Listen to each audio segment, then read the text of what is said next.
जय हिंद, जय भारत। मैं रेबल श्रद्धानंद। निर्मला जी, आज का जो विषय है वो आपके ऊपर है।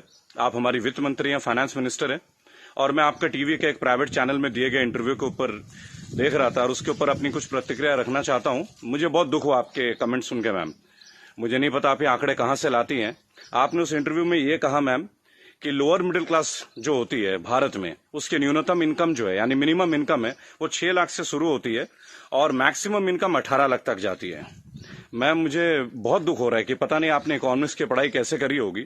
आप जानते हैं मैम लोअर मिडिल क्लास का मतलब क्या होता है, या लोअर का मतलब क्या है, इसका अर्थ आपको पता है मैम? लोअर, एक सिक्योरिटी गार्ड मैम 8 से 10 हजार रुपए कमाता है मैम, पूरे साल में 1,20,000 रुपए। उसे आप कौन से क्लास में रखना चाहेंगे मैम? एक नया क्लास क्रिएट कर देंगे क्या? 6 लाख रुपए मैम, जानते हैं 6 लाख रुपए क्या होता है मैम? 6 लाख में अगर लोअर मिडिल क्लास फैमिली को मिलने लगे ना मैम, वो उसमें से 4 लाख रुपए साल के सेव कर लेंगे। वो अपने बच्चों को आपके सो कॉल्ड इतने अच्छे गवर्नमेंट एडेड एजुकेशन स्कूल्स में पढ़ाएंगे, गवर्नमेंट एडेड हॉस्पिटल से उनकी चिकित्सा करवाएंगे, और आपके इतने अच्छे अच्छे आधुनिक फैसिलिटीज जो पिछले 7 ईयर से बीजेपी गवर्नमेंट प्रोवाइड कर रही है, वह हम इंडिया में, हम वर्ल्ड में बहुत अच्छे रैंकिंग में आ रहे हैं, जैसे कि बीजेपी का ग्राफ बताता है। वास्तविकता क्या है वो तो हम लोग जानते हैं मैम। मैंने भी वोट किया मैम, बीजेपी को वोट किया, लगातार 2 बार वोट किया। लेकिन मैं आप जैसे नेताओं की जब सुनता हूं ना मैम स्पीचेस, और आप लोगों के आंकड़े, आपके जो डेटा बैंक, आप ये डेटा बैंक कहां से लाती है मैम, ये सोच के मैं बहुत सरप्राइज रहता हूं मैम। आपने बोला 6 लाख न्यूनतम है, 18 लाख मैक्सिमम है मैम। 18 लाख समझते हैं आप मैम? 18 लाख क्या होता है मैम? 18 लाख तो मैम एक अच्छे खासे एमबीए का पैकेज नहीं है एनम में मैम, पर एनम का, वो भी टॉप इंस्टीट्यूट में पढ़ के। आपके सो कॉल्ड कॉलेजेस से जो बच्चे निकलते हैं, एमबीए, बीटेक, आप जानते हैं इनकी पैकेज कहां से स्टार्ट होती है मैम? तो इसका मतलब ये सब लोअर मिडिल क्लास में आते होंगे आपके हिसाब से। So called good MBA, so called good BTechs and MTechs, ये तो लोअर मिडिल क्लास से आते होंगे मैम। हायर वाले कौन होते होंगे ma'am? Highly rich people, highly rich industrialist. Upper middle class तो फिर आसमान में रहने और जमीन पर रहेंगे ही नहीं। अपने आंकड़े ठीक कीजिए मैम, देश एक मुश्किल दौर से गुजर रहा है। आप किस तरह की स्टेटमेंट दे रहे हैं? आपने उस दिन बोला मैं मुद्रा लोन में हमने इतने इतने लोगों को दिया, हमने उद्योग वालों को दिया, हमने बुनकरों को दिया। मैम, आपने किसको क्या दिया? पेपरों में दिया है क्या मैम? आपको मैं चैलेंज करता हूं Nirmala Sitharaman ji, I am officially challenging you ma'am. 100 youth लेके मैं आपके पास आने को तैयार हूं, जो ग्रेजुएट्स हैं, पोस्ट ग्रेजुएट्स। आप मुझे ये बताएं कौन से ब्रांच से आप उनको ये लोन देंगे मैम। मैं आपके पास ले आता हूं मैम, और मैं नतमस्तक हो जाऊंगा, क्योंकि जब आप 100 को देंगे, अगला 1 लाख यूथ मेरे साथ तैयार होगा मैम। केवल टीवी में आके ऐसे इंटरव्यूज मत दीजिए मैम। आप लोग अपने घरों में बैठ के थाली पीट रही हैं और आके अपने ये वक्तव्य सुना रहे हैं। अरे आप लोगों को अंदर आइए मैम, लोगों के बीच आइए। आपको तो अभी तक लोअर मिडिल क्लास फैमिली के डेफिनेशन नहीं मालूम है। और मैम, एक सवाल है मेरा आपसे और मोदी गवर्नेंस से। आप मुझे ये बताएं मैम कि राजनीति एक सेवा है या नौकरी है? मेरे स्पीचेस बेसिकली मैम कभी होते नहीं है, मैं लिख के कभी नहीं लाता मैम। जो मेरी खुद की फीलिंग्स है, मैंने अपने नाम में रेबल शब्द इसलिए, क्योंकि जो गलत है मैं तो बोलूंगा ma'am. I have the right to express my views. आप मुझे ये बताएं मैम, पॉलिटिक्स, राजनीति, इज इट, ये सेवा है मैम या नौकरी है? अगर सेवा है तो मैम आप लोग तनख्वाह मत लीजिए मैम, और पेंशन मत लीजिए। इतनी हाई सैलरी है आप लोगों की, इतनी फैसिलिटीज है मैम, टेलीफोन कॉल्स की फैसिलिटी, एसी की फैसिलिटी, बिजली की फैसिलिटी, ड्राइवर की फैसिलिटी, हाई क्लास ट्रेन की फैसिलिटी, फ्लाइट्स की फैसिलिटी, पेट्रोल की फैसिलिटी। मत लीजिए मैम। आप आइए, लोअर मिडिल क्लास फैमिली की तरह लाइफ को स्पेंड कीजिए अगर आप सेवा करना चाहती है मैम। और अगर ये नौकरी है मैम, पॉलिटिक्स, अगर राजनीति आप लोगों के लिए नौकरी है मैम, तो इसका कोई एजुकेशनल मापदंड होगा ना मैम, कोई एजुकेशन क्राइटेरिया तो होगा। मोदी जी, मैं आपसे क्वेश्चन पूछना चाहता हूं कि ऐसा कौन सा डिग्री ले लिया मैं निर्मला सीतारमण जी ने, जो आप एक पहले इनको आप डिफेंस मिनिस्टर बनाते हैं, चंद महीनों के बाद आप इन्हें मिनिस्ट्री ऑफ फाइनेंस दे देते हैं। अरे डिफेंस तो हमारी शक्ति परीक्षण की बात है। It is about our valour, it is about our strength, it is how much mentally fit we are, how much physically tough we are. How can you give a position, both the position to same person?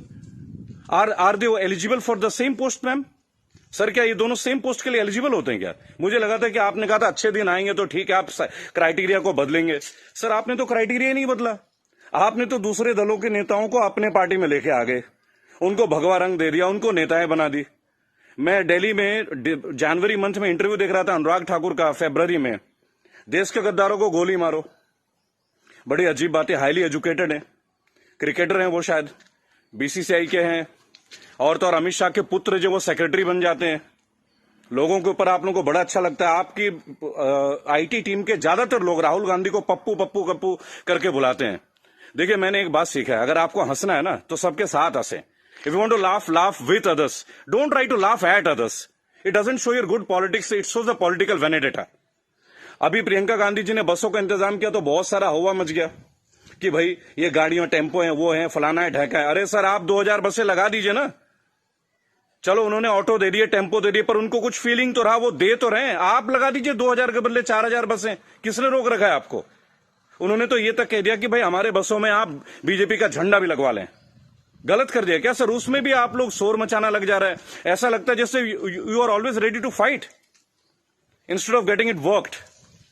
अच्छा देखिए, मैंने नितिन गडकरी का भाषण सुना TV में, ये last week की बात है सर। उन्होंने कहा स्वदेशी अपनाओ।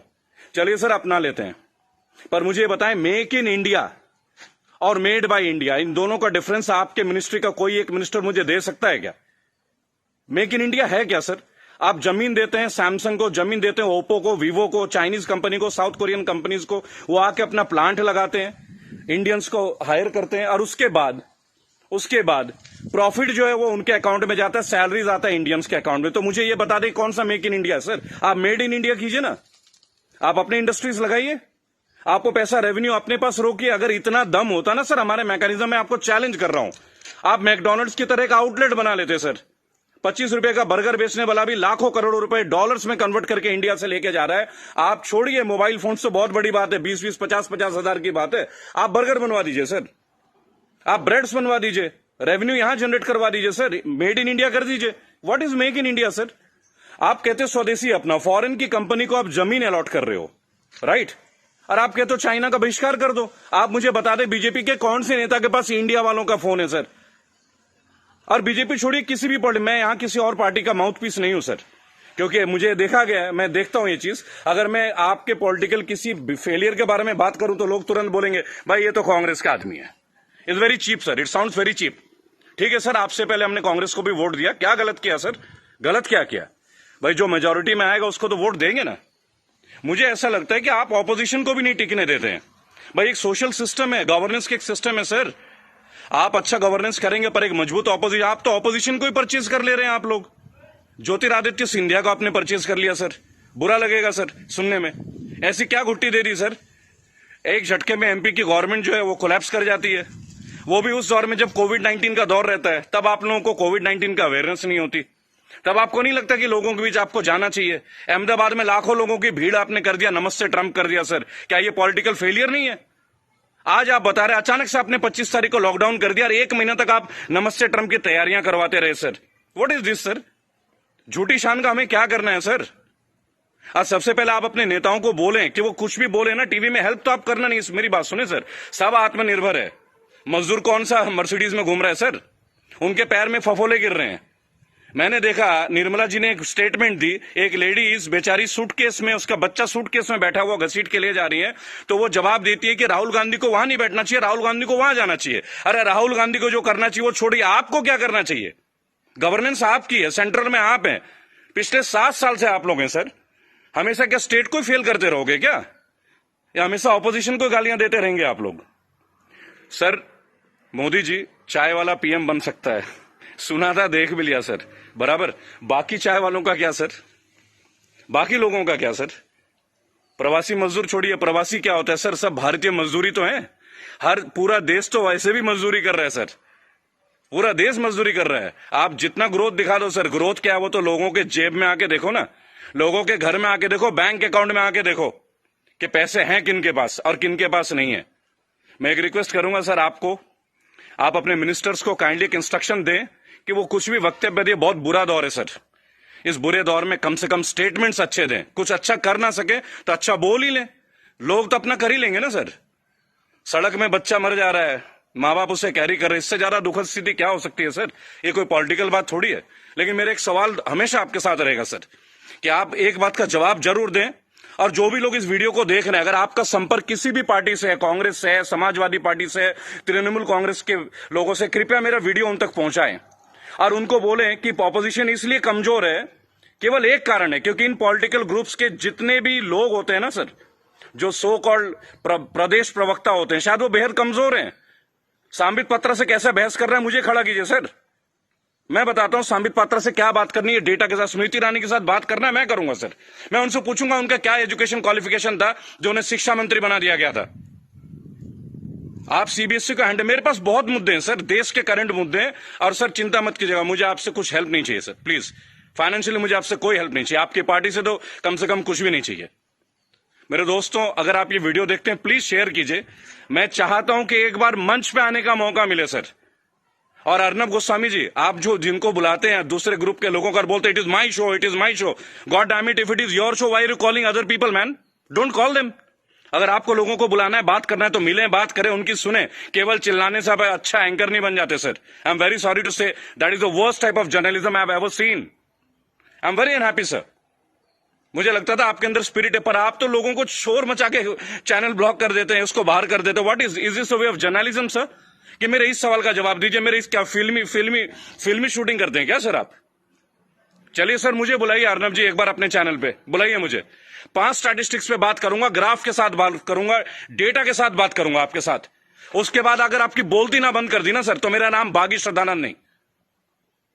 मैं बीजेपी के अगेंस्ट नहीं सर, मैं बीजेपी गवर्नेंस के अगेंस्ट हूं।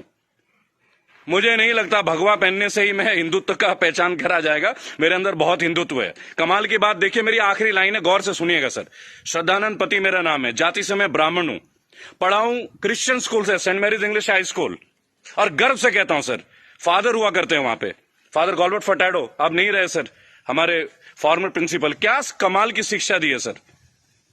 इतने आईआईटीएन से निकलते हैं सर, कभी आप लोगों की जरूरत नहीं पड़ी सर। मुझे ताज्जुब लगता है, अंगूठा छाप के नीचे एमटेक वाला बंदा काम कर रहा है और हम उनको सुन रहे हैं। What the hell is going on sir? कहां है आपके अच्छे दिन? बुलाइए ना सर एक बार चैनल में। आपके जितने भी प्रवक्ता है ना सर, जितने भी प्रवक्ता है, अगर 10 मिनट का टाइम दे देना सर, उनकी बोलती बंद कर दूंगा। जय हिंद, जय भारत। मैं जानता हूं बहुत सारे लोग मेरे बातों से शायद नाराज हो, पर नाराज होना आपका काम है सर, मेरा नहीं। सही मुद्दे पे तो मैं बात करूंगा, जो नाजायज बात लगती है उसका तो मैं करूंगा सर।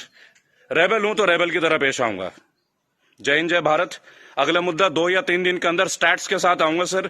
और मेरे दोस्तों, मैं दोबारा एक रिक्वेस्ट करता हूं, काइंडली अगर आप लोगों के पास कोई कॉन्टैक्ट है, मेरा वीडियो तमाम पॉलिटिकल ग्रुप्स के पास भेजें, एक मंच पे आने का मौका दें। इन्हें बताऊंगा सर, इन्हें बताऊंगा इन्होंने झारखंड के लिए क्या किया है, इन्होंने बंगाल के लिए क्या किया है, इन्होंने केरल के लिए क्या किया, अरे उत्तर प्रदेश के लिए क्या क्या, वो भी बता दूंगा। हम भगवा में, उत्तर प्रदेश में सबसे महंगी बिजली हमारे यहां आती है। ये है ना अच्छे दिन।